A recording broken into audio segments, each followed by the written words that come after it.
কোন একটা character certificate নিতে গেলে বলছে টাকা ছাড়া সার্টিফিকেট হবে না। দলের একটা ব্লক সভাপতি হয়ে এত স্পর্ধা কোথা থেকে হয়? টাকা ছাড়া তুমি কাজ করবে না, একটা মাস অপেক্ষা করুন, অক্টোবরটা যেতে দিন, নভেম্বরে দুইজনের কি অবস্থা হবে শুধু দেখে নেবেন। ফের বিস্ফোরক ভরতপুরের তৃণমূল কংগ্রেসের বিধায়ক হুমায়ুন কবির।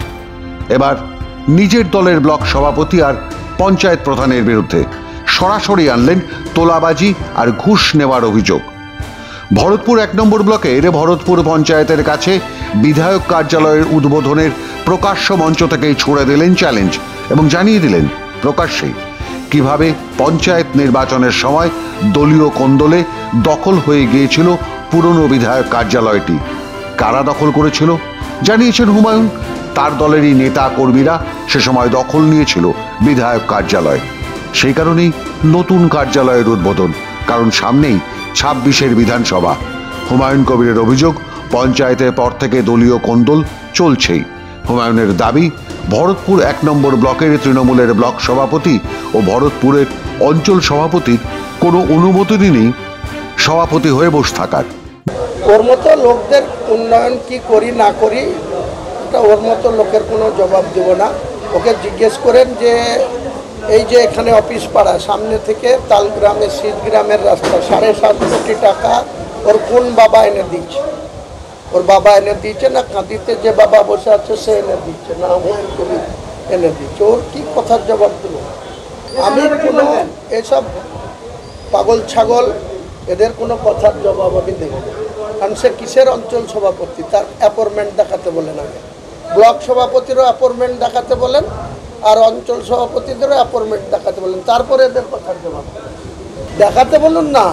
যদি অ্যাপয়েন্টমেন্ট থাকে, যে বলছেন শীতগ্রামের বাহাদুর পাগল ছাগল, ছাগলের 3 নম্বর বাচ্চাও এর থেকে ভালো হয়। ওকে দেখাতে বলুন যে ওকে কে দিয়েছে সভাপতি হিসাবে অ্যাপয়েন্টমেন্ট। ব্লক সভাপতির অ্যাপয়েন্টমেন্ট নাই তো আবার কিসের অঞ্চল সভাপতি? তবে বিস্ফোরক হুমায়ুন এ দফায় হাটে হাড়ি ভেঙে দিয়েছেন। জানিয়েছেন ব্লক সভাপতিকে নাকি হাফ প্যান্ট পরে কলকাতার কোনো হোটেলে শীর্ষ নেতৃত্বের কাছে কান ধরে উঠবসও করতে হয়েছে তার পদ ধরে রাখতে। কি কারণে ওকে জিজ্ঞেস করুন না। যে বিধায়ক বলছে কলকাতার কোনো একটা জায়গাতে ছিলেন হোটেলে, সেখানে কোনো একজন নেতার কাছে কি অপরাধ করেছিলেন না কি কারণে অঙ্গীকার করতে একটা ছাপা আন্ডার প্যান্ট পড়েছিল এবং 2 কান ধরে উঠবস করা ছবি তাদের কাছে এখনো রেকর্ডিং আছে। তো কিসের জন্য ওই বলতে পারবে, আমি তো বলতে পারবো না। কতদিন আগের তা বলছি না, আমি দেখেছি, আমার কাছে 6 মাস আগে দেখেছি, কিন্তু সেই ছবিটা আমি চেয়েছিলাম। সে আমাকে অনুরোধ করে বলেছেন এটা নিয়েন না, আপনি আবার যা লোক ভাইরাল করে দেবেন। যদিও হুমায়ুন বলছেন ব্লক সভাপতির কান ধরে উঠবসের ছবি তার কাছে নেই, তবে বিধায়কের ঘনিষ্ঠরা জানাচ্ছেন তথ্য না নিয়ে নাকি হুমায়ুন দাদা কোনো কথা বলেন না। কিন্তু ভরতপুরের মানুষ বলছেন যে হুমায়ুনের মুখে অভিষেক ব্যানার্জির নাম একসময় শোনাই যেত না, সেই হুমায়ুন এখন ঘন ঘন অভিষেক নাম জপ করছেন কেন? আনুগত্য দেখাতে, নাকি এও সেই আগের পাপের প্রায়শ্চিত্ত, ওই কান ধরে উঠবস? মাধ্যম ব্যুরো রিপোর্ট।